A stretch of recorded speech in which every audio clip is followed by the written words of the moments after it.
এই ওয়াসিম তুই পাশে দাঁড়া, পুরো তোর মতো দেখতে। তুই দেখ ওয়াসিম, আমরা চলে এসেছি আসানসোল।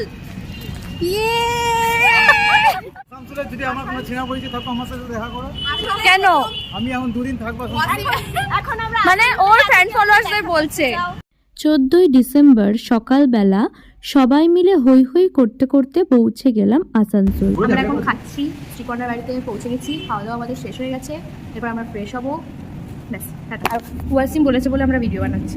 বহুদিন বাড়িতে থেকে এই জিনিসগুলো এত মিস করছিলাম, বন্ধুদের সাথে খুনসুটি, মারপিট, ঝগড়া, উফ বলে বোঝাতে পারা যাবে না। পুরো ভিডিওটা দেখলেই বোঝা যাবে আমরা কতটা প্রাণ খোলা মজা করেছি, কারণ একটাই এত দিন বাদে দেখা। ওয়াসিম পাশে গিয়ে দাঁড়া প্লিজ। ওয়াসিম তোর একটা বন্ধু, ওই দেখ। তো মিলে আজকে আমরা ছেলে কইতে বলছি, আমি একটা ছেলে খুলে দিয়েছি। ওয়াসিমের এখানে অনেক বন্ধু, ওই যে একখানা। এই দেখখানা এই রূপ এগুলো দেখতে পাচ্ছ, আমি না। এরপর আমরা কি করলাম সেটা দেখাবো পরের